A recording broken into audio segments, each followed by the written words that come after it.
Good afternoon, everyone. This is an episode of the Black Sky Stop Fake podcast. And as you can see, we speak Ukrainian here.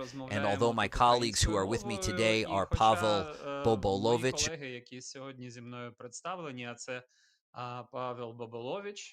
Good afternoon. This is Arthur Jacques. Good afternoon. This is Volhynia. Hello. And Wojciech Jankowski. Today we are going to talk about how Russian propaganda uses its fakes about what happened between Ukrainians and Poles in Volhynia and Galicia during World War II.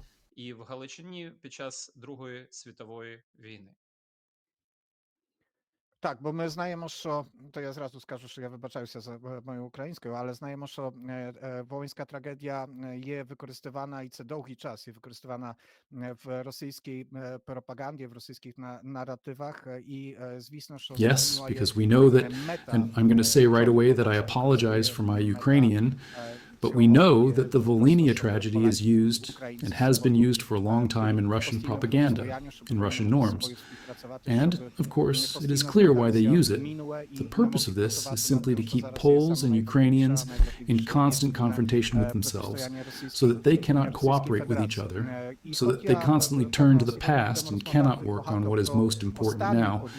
And the most important thing is joint opposition to the Russian Federation. And although today we will probably talk a lot about recent events related to the new documents on the Volhynia tragedy, we also want to prove and show that this topic has been raised for a long time in the Russian space. The main events took place in 2008. Russia has already used the events related to the Volhynia tragedy. And in fact, if we think about it, we can see that even during the times of communism, when there was no independent Ukraine and Poland was under communist occupation, the Volhynia tragedy was also used to make Poles and Ukrainians constantly think badly of each other. But, of course, the last part that we see when Russia uses the Volhynia narrative is about the events since 2014, when Ukraine is raising its independence, when there is the revolution of dignity in Ukraine, and Russia is returning to Volhynia. And one such example is a movie that was made by Russian propagandists at that time, a movie about Volyn. Wojtek and Arthur will tell us more about this. Росія повертається до Волині. І одним з таких прикладів є фільм, який був в цей час зроблений російськими пропагандистами. Фільм про Волинь. Більше про це розкаже Войtek і Артур. Ще раз добрий день. Так, фільм, про який хочемо декілька слів сказати, це фільм, який буде треба перекласти на українську мову як Волинь 1943 рік. Good afternoon again. На славу України. Yes, the film that we would like to say a few words about is a film that will need to be translated into English as Volhynia, 1943, Genocide for the Glory of Ukraine. That's how it will be in English. These are films that I think are manipulative in some way, but I think there is not much of that. When I watched this movie, I thought that if it had been made in Poland, it would not have been much different from this one. I mean, we have this period after the Maidan, when the annexation of Crimea began. Also the events in eastern Ukraine, that is, the regions of Luhansk and Odessa. And the Russians are returning to the topic that they need here, in my opinion, which is what is called Rzeź Wołyńska in Polish. And there is a lot of historical background here, from the beginning, when the Second World War began, when the Germans entered Lviv. And I must say that, in my opinion, there are manipulations here. That is, most of the historical facts are true, but sometimes you can find such information that you don't know what not to know, or know that it is not true. For example, Bohdan Bespalko says the following sentence. He is a member of the International Relations Council under the President of the Russian Federation. He said, the first thing that Ukrainian nationalists did was to shoot 30 Polish scientists. And here we have such a manipulation, because it did happen. Polish professors were shot in Lviv. But this, if we know, was done by the Germans. It was a German order, and the Germans were shooting. It is possible, but we also do not know for sure, that the list of those Polish professors and scholars was made by Ukrainian students. But it is also only possible that this was the case, and here this information, that Ukrainians did it, is presented as obvious as a historical fact. There are a few such moments, but I think it is necessary to say that this film is not exactly a lie if we are talking about history. But here the more important option is to act on our imagination. When we talk about crimes, about what happened during the Second World War, when Ukrainians were killing Poles, very often there is a jump to the present, as if something bad about the Second World War is said, as if someone would say something bad about Ukrainian nationalists, and we immediately see footage from the Maidan, footage from marches, footage from UPA marches in Lviv. They are also used in this movie. And this, in my opinion, is the main thing that they wanted to do, the effect they wanted to make, is to have such an impact on the audience's imagination. I don't know what Arthur Zock thinks about this movie. Півців у Львові також вони використані в цьому фільмі, і це, на мою думку, головне, що хотіли, ефект, який вони хотіли зробити, то це такий вплив на уяву глядачів. Не знаю, що Артур Жак думає про цей фільм. Саме це дуже добре зроблена пропаганда, тому що This is exactly the kind of propaganda that is very well done, because it mixes the truth with manipulations, half-truths, and not entirely true. The Russians keep repeating that they did not want to talk about the collaboration of Ukrainians with the Third Reich, for example, during the Soviet Union, or about the OUN, or about the UPA. And this is absolutely not true. They say that they did not speak because they did not want to spoil the good relations among the so-called fraternal peoples. But we all know very well that there were a lot of publications in Soviet times on the topic of the Ukrainian insurgent army, on the topic of the OUN, and it was in Soviet times. In my opinion, the Soviets made such a sacralization of Bandera as one of the leading figures of the organization of Ukrainian nationalists. And in this movie, all of this is mixed up, because on the one hand, it is true that there was a tragedy in Volyn in the 40s of the 20th century. It is true that there was an extermination of the Polish population. It is true that there were tens of thousands of victims on the so-called Polish side. Moreover, it is used in such a context as if the 21st century, as Wojciech described it well, and the events in Ukraine, events such as the Orange Revolution, the Revolution of Dignity, as patriotic sentiments throughout Ukraine, but especially in Western Ukraine, because they mostly show footage from Lviv, as if they were an integral part of what happened in the 40s and that tragedy. Also a tragedy that the Ukrainian people had to measure up to, as if it were the same thing. And I think this is the most dangerous manipulation because it is not such a massive propaganda. I mean, it doesn't go so directly, it doesn't hit us in the forehead with those propaganda theses, but it only guides us to this idea. Вона не йде так безпосередньо, не вдаряє нас в лоба тими пропагандистичними тезисами, а вона тільки накеровує нас на таку думку. Я навіть, може, більше скажу, бо навіть Войтек сказав, що там є марші упівців. Це також дуже цікаво зроблено, бо по-справді це не є марші упівців, це є кадри з Революції Гідності. I would even say more. Even Wojtek said that there are marches of the UPA. This is also very interesting because, in fact, these are not UPA marches, but footage from the Revolution of Dignity, where there are people in historical UPA uniforms or somehow related, But this is all an imposition on the events of the Revolution of Dignity, and of course, the appearance of these mythical organizations that were very often used in Russian propaganda, the right sector, but also a much more serious matter like the Greek Catholic Church, where there is a historical narrative about the participation of Greek Catholics in the UPA, and at the same time, there is footage showing a modern service with Greek Catholic priests. I just immediately think of what Wojtek said, or what is in my subconscious, but I immediately think that this was not in World War II.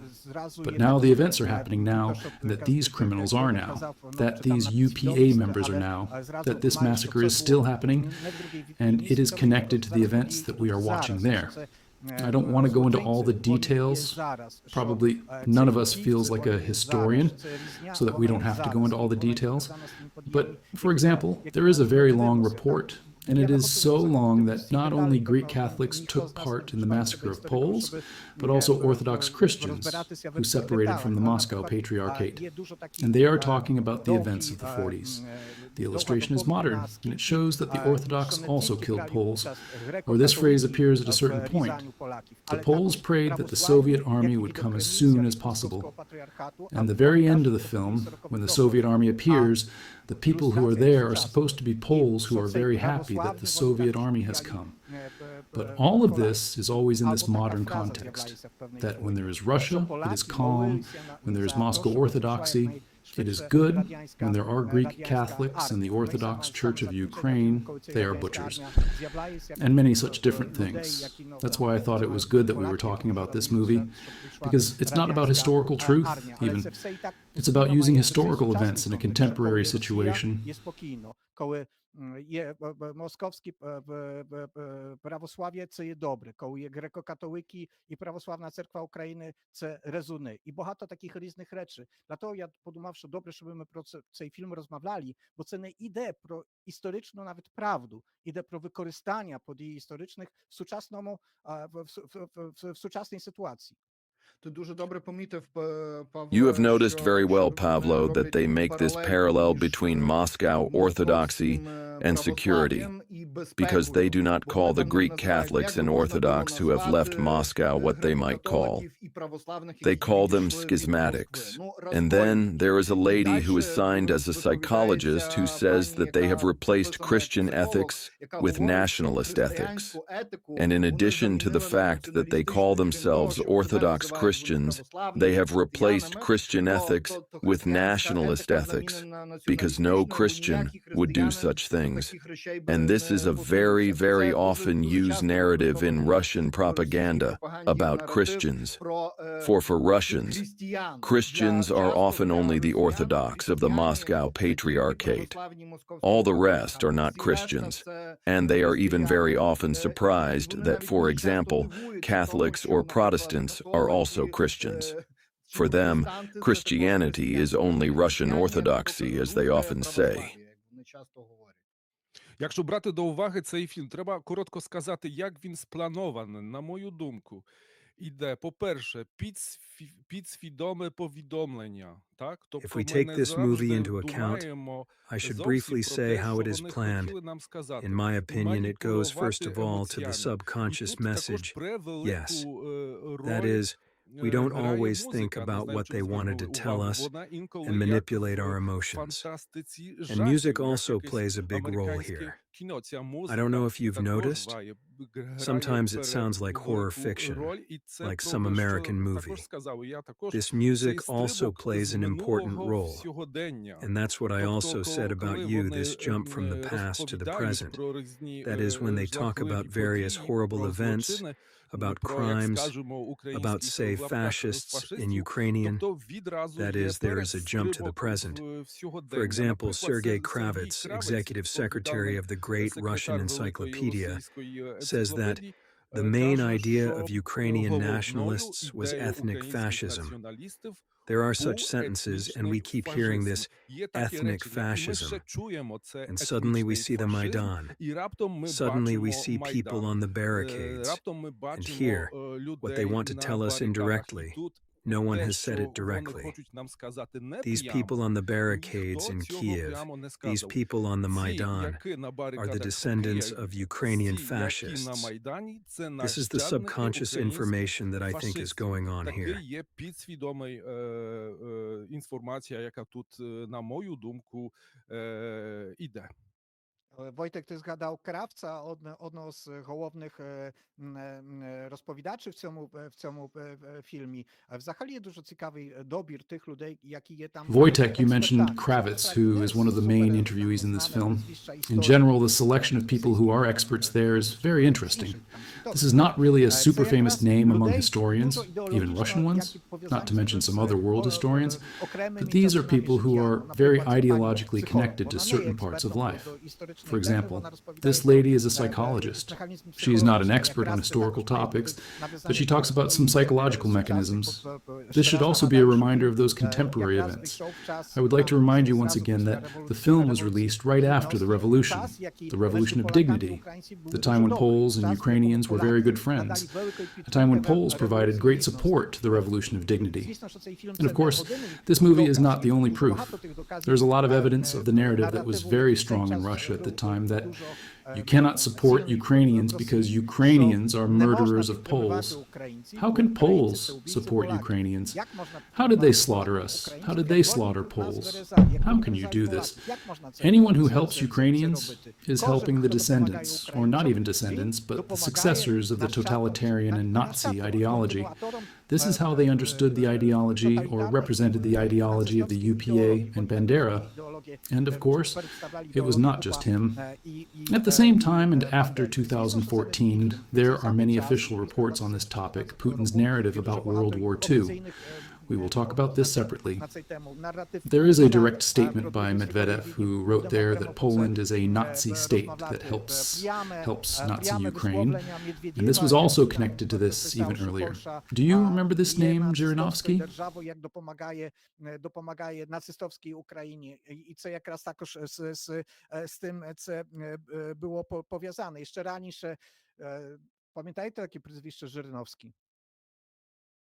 Yes? We start to smile. We always thought that when he said something, we could smile at it. In fact, look at Russia now, and it's going straight to the ideology that we were laughing at when Zhirinovsky was alive. And in Russia now, it is openly.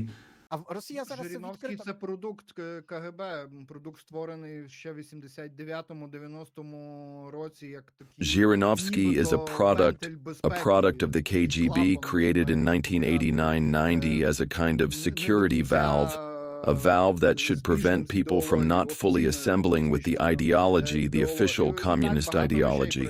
And so many of the things that Zhirinovsky said later, the official Kremlin used him as a marker. That is, they would throw him in, he would say something that at first looked like total absurdity to us, and they were testing whether it would work or not. You remember very well, for example, the report that Zhirinovsky said in 2014 that they proposed this letter he wrote to the governments of Poland, Hungary, if I'm not mistaken, Romania, where he wrote as a deputy speaker of the Russian parliament about the division of Ukraine, how they later used it. They still use it today.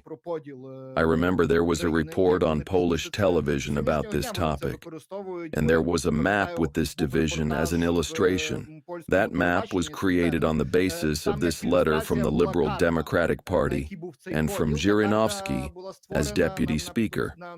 And to this day, they use this map as a map that the Poles themselves created, on the basis of which they wanted to divide Ukraine.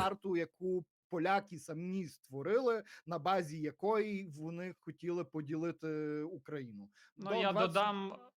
Well, I will add. I would add, Arthur, that now the role of Zhirinovsky is played by the former Russian president, Dmitry Medvedev. And as a matter of fact, he recently showed this map that you're talking about on Russian Central Television, where Ukraine was divided among several of our neighbors, including a large part of Western Ukraine being given to Poland. Велика частина Західної України була віддана Польщі. And in Russian propaganda, the Volhynia tragedy is supposed to be a historical justification for the fact that Poland wants to participate, wants, in quotation marks, to participate in the division of Ukraine. They say it directly, and the Russian narrative is as follows. The Poles can participate in the division of Ukraine because it belongs to them after the 40s and 40s. Arthur? Я би ще нав'язав до того, як використали цю тему ще в 22-му році. I would also remind how this topic was used in 2022. By the way, Sergei Naryshkin, the chief of the Russian Federation's Foreign Intelligence Service, said that the Polish authorities are allegedly planning to organize referendums in western Ukraine to substantiate their territorial claims. Yes, he said that. And according to him, President Andrzej Duda instructed to prepare the historical basis for such claims, which is based on the Volhynia massacre of 1943. I quoted Naryshkin here. That is, as if Poland not only rejects the tradition of the Polish-Lithuanian Commonwealth, but also wants to use the Volyn tragedy as a basis for, as it were, answering Ukrainians for the insults that Poles received in the 40s. And this is the end of 2022. Let's remember when the Russian army was withdrawing from Kherson and the Kharkiv region, back when Poland was the country that gave the largest amount of heavy weapons to Ukraine before the confrontation. So they are not reluctant to use Volhynia in every context.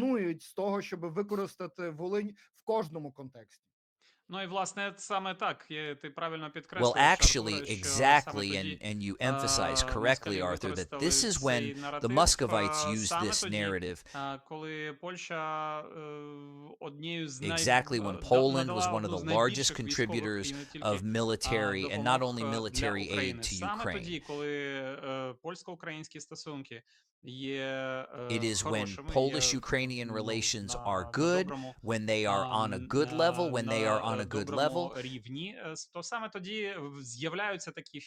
that such Russian films, such interviews, such maps that we see, that we get from Russian propaganda appear.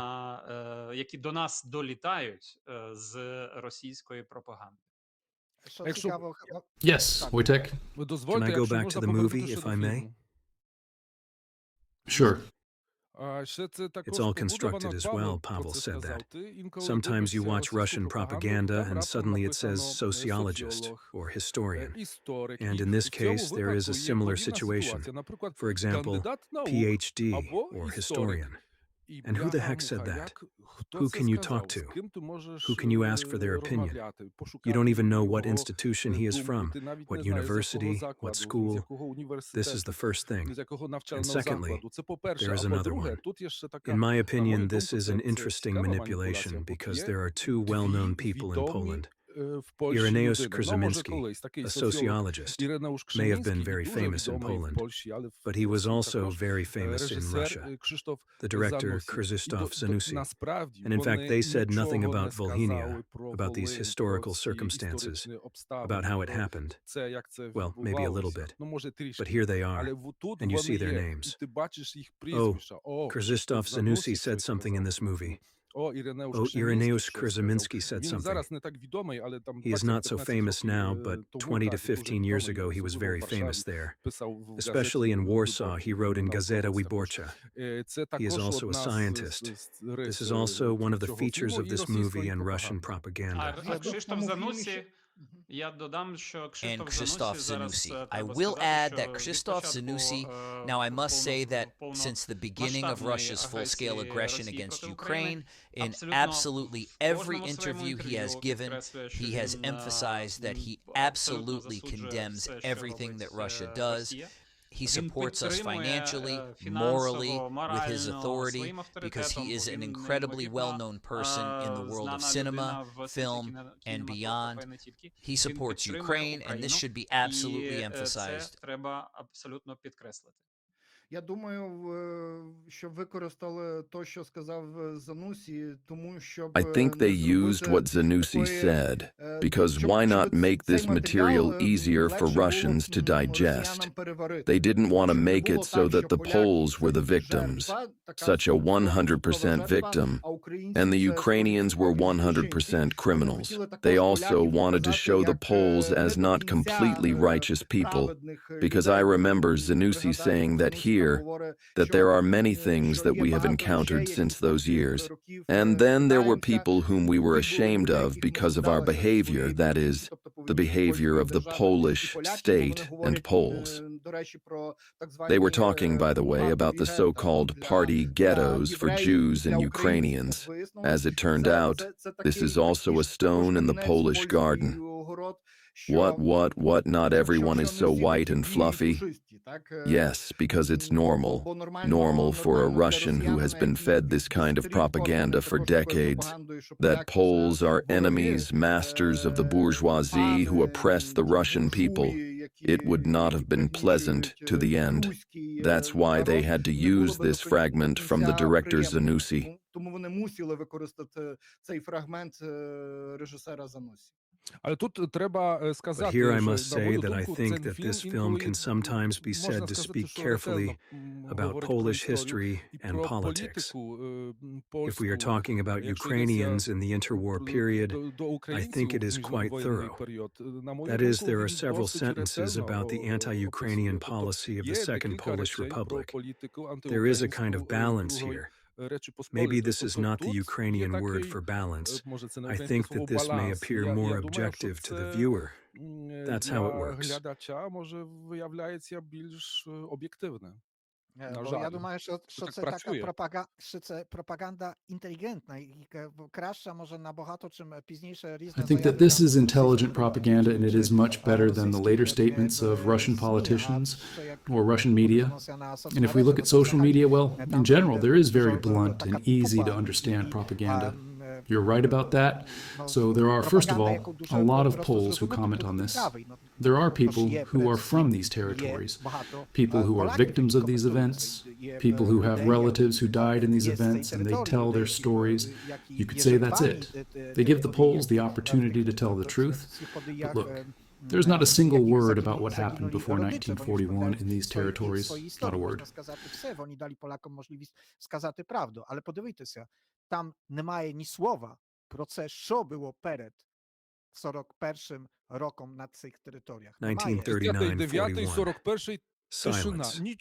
Nothing about that. It doesn't exist. There's a phrase that appears at a certain point that there were no Polish men on this territory. And why were there no Polish men in these territories? Because the same Muscovites who make these films killed those men. They deported them. Or they deported them. And this, of course, could not appear there.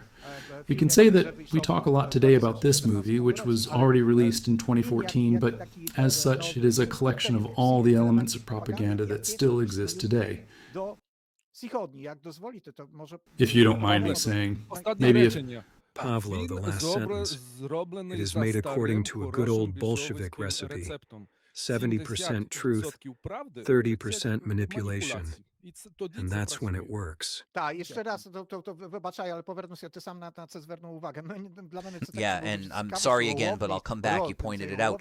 For me, it was also very interesting that the main role, this main narrative, is led by a person who is not a historian, only this Sergei Kravitz, who is connected with the Orthodox Church, the Russian Orthodox Church, and he seems to be the main one here. He has the basics, the main moral conclusions.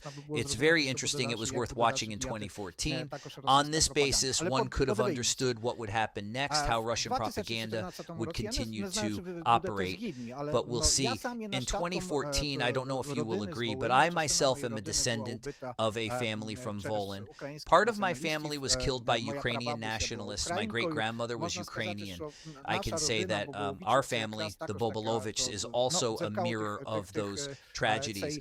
But I have a feeling that there is a success of such actions and activities as this film in 2014 because it is a success on the Russian side, because before 2014 these events were discussed by professionals or people directly interested, and it did not cause a great degree of tension.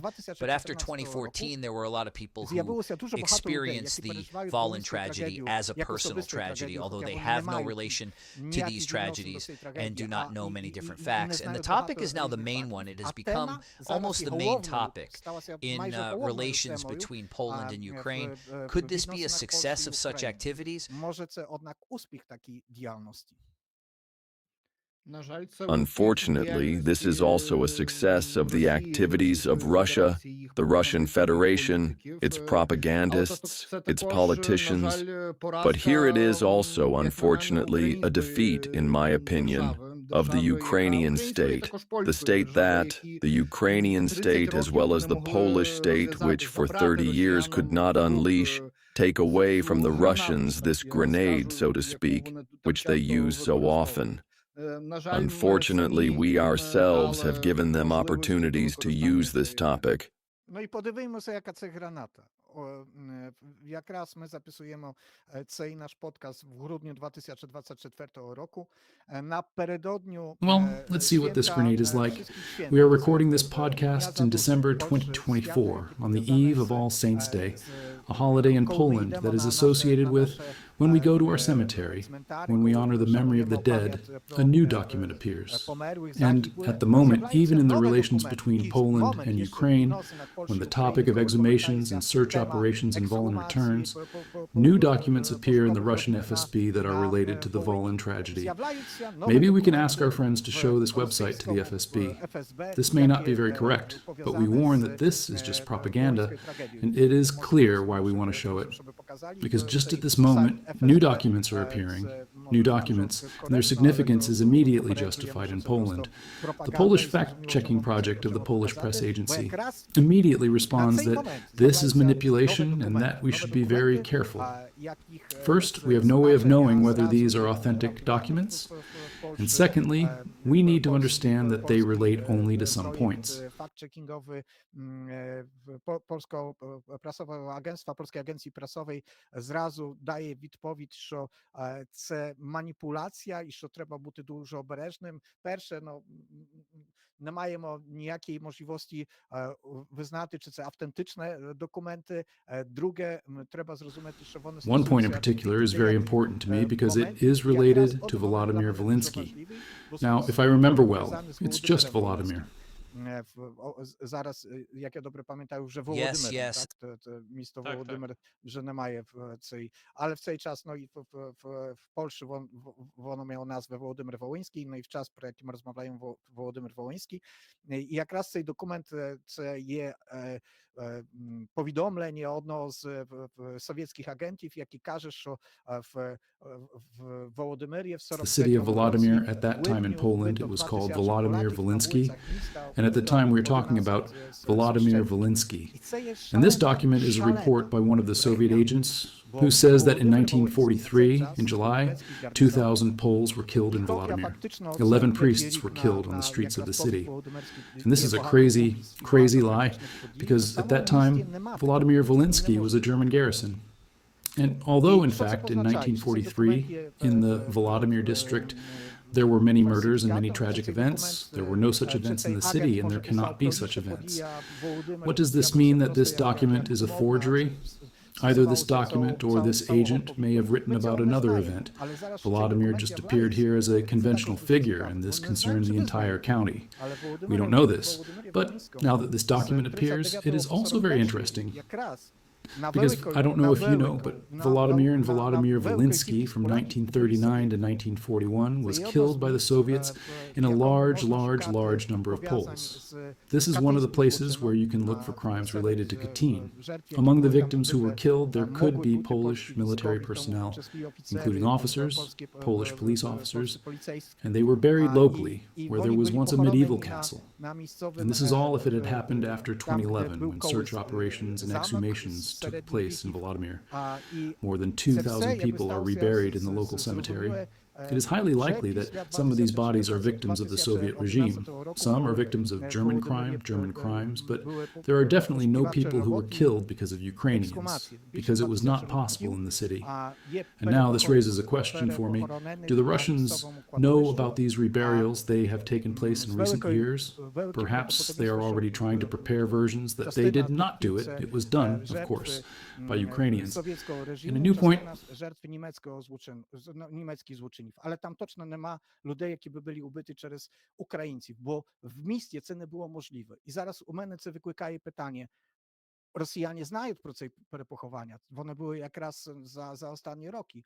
Може, вони вже намагаються підготувати версію, що це не вони зробили. Це зробили, звісно, це зробили українці. І новий момент I would like to draw your attention to one small point, Pavlo, that the first portion of those documents was published in the fall of 2022. Let me remind you, when Ukrainian troops successfully pushed the Russian military out of the Kherson and Kharkiv regions, so this is a case. On the other hand, all historians are well aware that we would know much, much more about history if the Russians gave us access to their archives. We know very well that this access has never existed and probably will not exist in the near future. Well, there was access only in the early 90s. And very short period of time. Yes. Немає ніяких сумнівостей. Людина, яка саме більше знає про це трагічне події, професор Grzegorz Motyka. There is no doubt that the person who knows the most about these tragic events is Professor Grzegorz Motyka, who wrote a very interesting article. I hope that our friends, the filmmakers, at this moment can show a link to this article, to this FSB document. He states unequivocally that when the Russian Federal Security Service provides documents from the 40s, it is clear that it has a purpose, and that goal is to deteriorate relations between Poland and Ukraine. Якоюсь метою, і цією метою є погіршення відносин Польщі і України. І що він також каже, що це And he also says that these documents are not super important or interesting, but of course they should somehow provoke even more hostility between Poles and Ukrainians. I think that they are also intended by the Russians to influence this process of exhumations and search robots. Let me remind you that we are talking after a joint statement by the foreign ministers of Poland, Radoslaw Sikorski, and Ukraine, Andriy Sybiga, who said that there is a possibility of normal work with search robots in Ukraine. Although I'm not that optimistic, one way or another, the statement was important, and there are immediate reactions from Russia. Є якби можливість нормальної роботи з пошуковими robotami в Україні. І хоч я не такий оптиміст, але так чи інакше заява була важлива і зразу є такі реакції російські. Is there anything to add? Maybe someone wants to add something? Може хтось хоче щось додати? I hope that in the near future, politicians in Poland and Ukraine, historians, public figures will disarm this grenade, the grenade that has been hanging over us for many decades. Так, ти правий. Я думаю, що ми тут, як всі, ми маємо однозначне відносини, чи однозначне становище. Yes, you are right. I think that we here, like all of us, have a clear attitude or a clear attitude in this case. There should be exhumations. And this is, of course, the greatest weapon against, or the greatest defense against, the Russian influence on our history, Poland and Ukraine. We need to end this to prevent the Russians from manipulating it any further and from using some Polish citizens for this purpose. But not only that. And, of course, we will continue to talk about the historical relations between Poland and Ukraine and other things, maybe other elements. But today, we would also like to give a voice to our colleague from Lithuania, but in general from Belarus. And Olya Siemaszko, you have prepared information about how the historical relations with Poland look like in Belarusian propaganda, how Poland and this historical element are used through the Belarusian dictatorship. Наскільки Польща і цей історичний елемент є використований через білоруську диктатуру. Well, yes, Arthur has already mentioned one grenade that is there. Wybaczaj, Sorry, poczekaj, bo my wait, ci wait. one skazali, ale Because we didn't say that, but we will. It's better for you to say it, of course. Dimitro, you, Olya, will speak Belarusian. Ти чудово все сказав, так, Вольга. You said it perfectly. Yes, Volha Siamashko will tell us the truth in her beautiful Belarusian language, which is, let me remind you, according to official statistics, the closest language to Ukrainian. Polish is second, Slovak is third, and only Russian is fourth.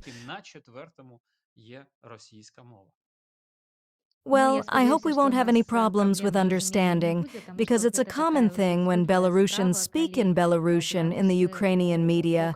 We don't need translators, and we understand each other quite well. As for the topic of our conversation today, Artur has already mentioned one grenade in the hands of the Russians, the topic of Western Ukraine, Polish-Ukrainian relations. But I would not say that there is another grenade in the hands of the Russians. This is the topic of Western Belarus and Belarusian-Polish relations. And in fact, this topic began to sound very active in Belarusian propaganda, and I think it was the Russians who started to raise it after 2020, when Poland suddenly became the #1 enemy of the Belarusian regime. Because firstly, it is taken in many Belarusians, and secondly, it was simply necessary to appoint some enemy, which was found in the person of Poland.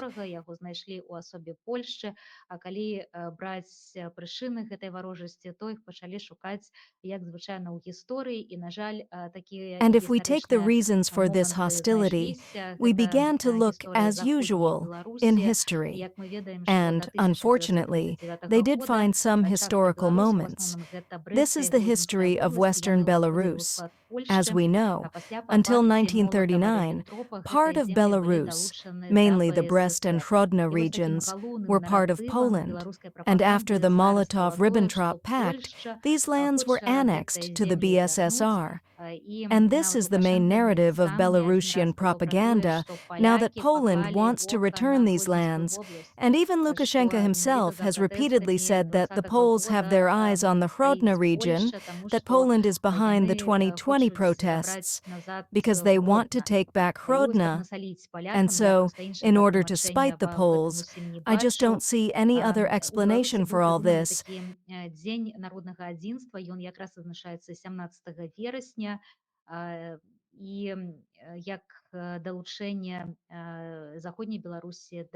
Belarus invented a day of national unity, and it is celebrated on September 17th, and it is celebrated as the accession of Western Belarus to the BSR. And I will say, based on my observations, that for several years now, this time before September 17th, it has been turning into such simply anti-Polish narratives in Belarusian propaganda. They always talk about how badly Belarusians lived during the Polish occupation. And Lukashenko himself said that this was not said before because Belarusian-Polish relations were good, and in order not to worsen Belarusian-Polish friendship. Well, now the time has come and they are talking about it.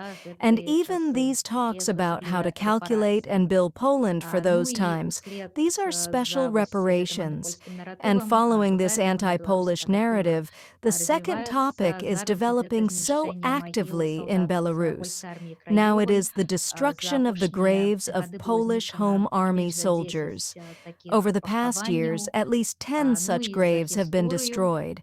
And for the story of the victims in Belarus, the journalist Andrei Poczobut is known. Let me remind you that the authorities sent him to a colony for 8 years for inciting hostility, and they saw this incitement to hostility in an article by Poczobut, who wrote about the Soviet attack on Poland in 1939. And also, allegedly, Andrei Poczobut was involved in the glorification of the Home Army. Thank you, Ola. Yes, we still have one more small topic, but I think, Dimitro, that maybe we will leave this topic just Maybe, let's say, in this topic of Volhynia, Dmytro prepared today also how Ukrainians now honor the victims of the Volyn tragedy. But I think we'll come back to this topic in another podcast related to the historical question, if you don't mind. Так, безумовно. Ця тема все одно залишиться дуже Yes, of course, this topic will still remain very relevant, Я думаю, and I що think ми we її will cover it in its розкриємо entirety. в цілій своїй повноті.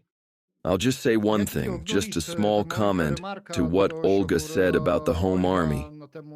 The FSB has also published materials, their so-called documents, on the crimes of the Home Army against the Ukrainian people, more than once. For example, in the vicinity of Przemysl on the same page of the FSB archive. That is, it is a fairly well-publicized, well-disguised action, an action, a manipulation. Unfortunately, we do not have access to the archives of the former KGB, NKVD, and all other structures. But I hope that we will have this opportunity. In one way or another, we invite you to other episodes of Black Sky Stop Fake, and today we say goodbye.